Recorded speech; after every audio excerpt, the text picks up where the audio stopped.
whole life visible on the net. And this is considered the norm these days. This is the biggest change. Privacy is dead because essentially you guys have murdered it. And when it tries to come back to life, you drive a stake through its heart every day.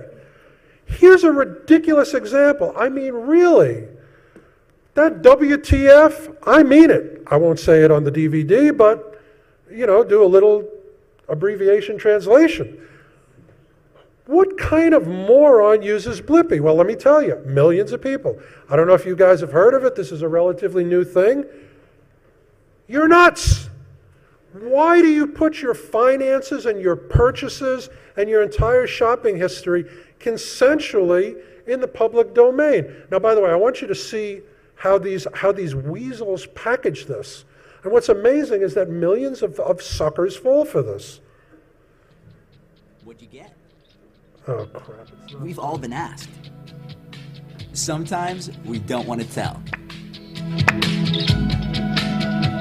But sometimes it's the spark that starts an interesting conversation.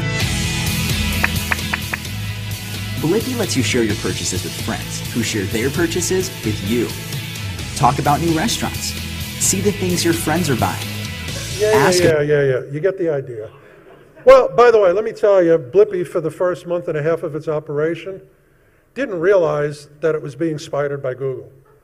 So everybody's name, these are actual grabs.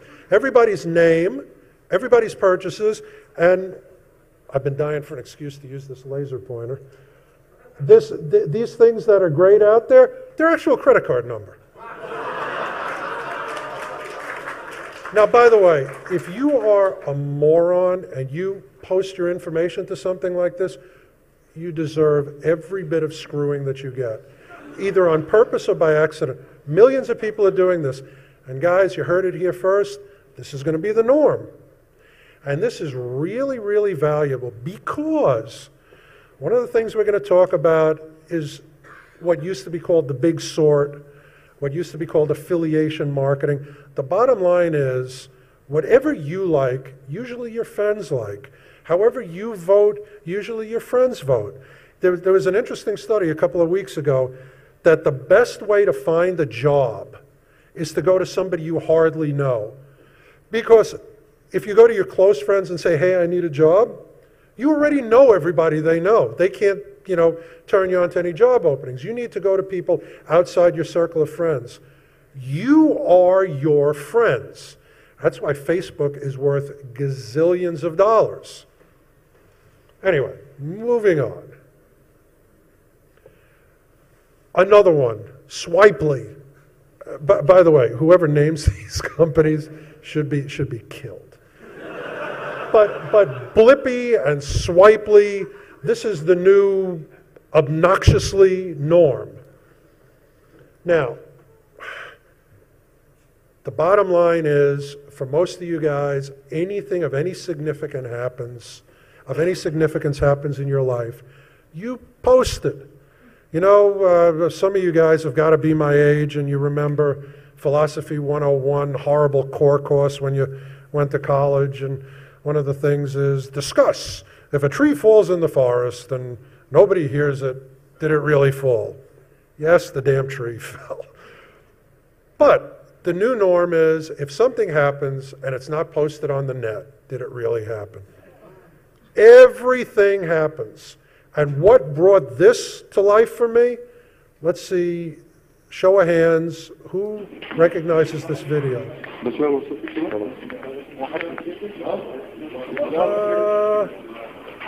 About 45% of this room. This is Saddam Hussein being hung. And by the way, as much as I love watching this, I could watch this 20 times a day. Let's move on. But you need to realize what this means. This is Hitler in the bunker, but on somebody's cell phone.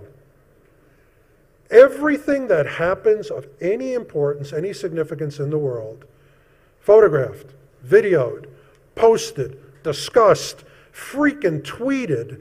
I mean, now, by the way, of course, the thing you need to keep in mind, in addition to you consensually dropping your pants and violating your own privacy, is all of your friends say, oh man, Bob, last night, drunk off his ass, vomited on some girl's shoes. Trust me, I know who Bob is because I've got all of his friends and family relationships, and I know you were drunk off your ass and vomiting. And if I investigate you for a DWI 2 months from now, I know you've got a history of intoxication. That, by the way, is a real case, where we found a post about a guy being drunk.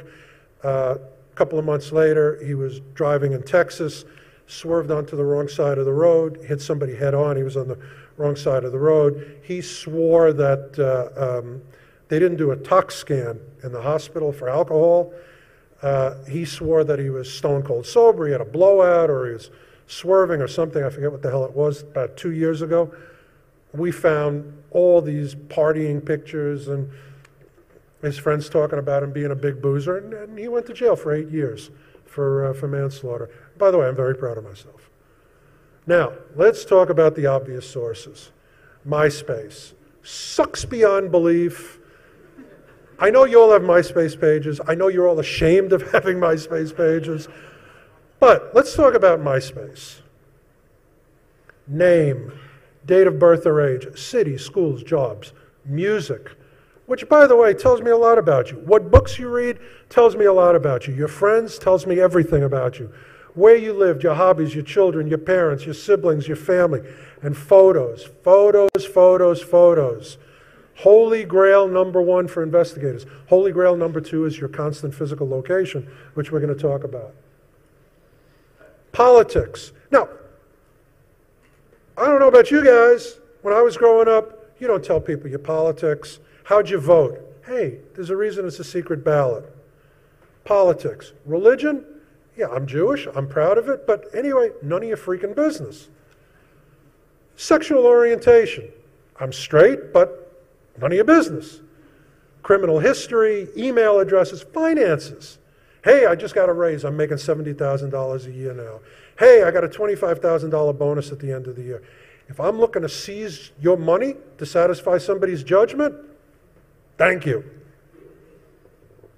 Personal conflicts, everything. Here's some examples. This is a real web page. I'm a big badass slut and I love sucking. This is a real MySpace page. Now, I covered her face, not because I was legally obligated. She's 17 years old, and she's an idiot. I don't want to be responsible for ruining her life. Now, by the way, the funniest thing about this is not the title. Two people trying to hunt her down. They have crushes on her. I bet they do.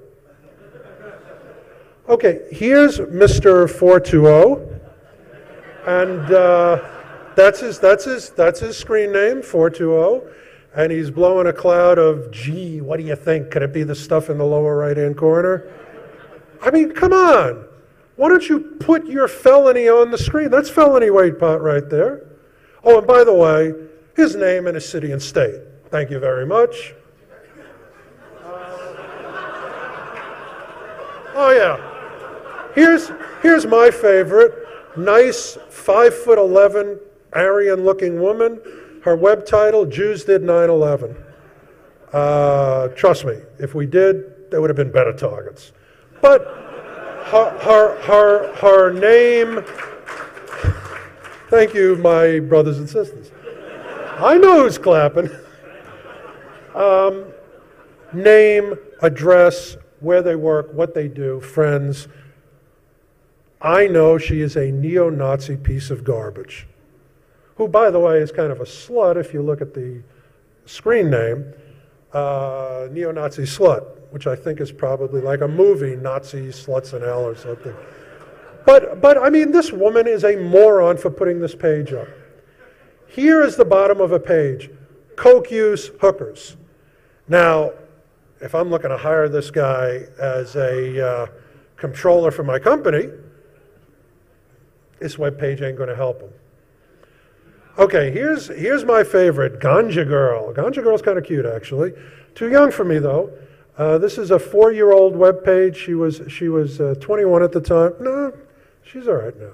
She's 25. Her name's up there. Her drug use is up there. That she's bisexual is up there. Her name, her city, state. That she's the manager of a pizza factory. Everything you want to know about her. If you're looking for a bisexual drug user in that geographic area, she's your girl. Oh, here's some that just cracked me up. This guy, his web title is just effing kill yourself. I have to read this. Hold on. Does this work? This does not work. AV guy, how do I turn this on?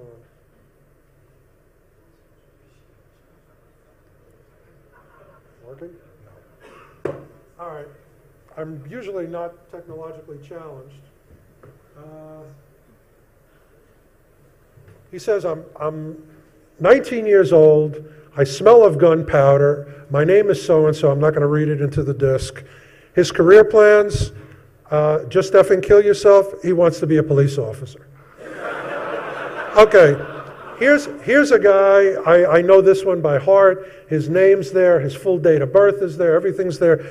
You can't, I don't know, maybe you can tell, maybe not. He's pointing a 12-gauge pump shotgun into the camera, and he smells of gunpowder and Axe body spray, and he is a corrections officer, which I personally find very comforting. Here's a woman who talks about her drug use, talks about where she lives, talks about all of that, 420 and all of that, and what's her job? She is the safety manager at a crane factory. So, I mean, come on. Here's I love this one. Here's Captain Kuth from Edmonton. What does it say? Killing brain cells since '85 or something like that? Feigning intelligence, whatever. Same thing. Captain Kuth. This is a true story. I gave a speech at Cal Polytech, Cal Poly Pomona. You fixed it? Yep. What, the receiver was dead? It was on this end. Okay. It's your fault. Cal Poly Pomona, I gave a version of this talk there for IT security people. It was a SANS-sponsored conference.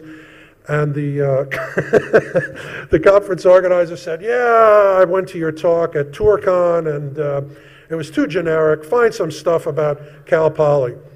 So I found that there's a MySpace group, the Cal Poly Pomona Stoners. They all use pot. They use pot. They talk about using it, right before class, right after class, what rooms they meet in and smoke and toke and do whatever. And they have their real names up there. And the morning after I gave the talk, they were all arrested and expelled.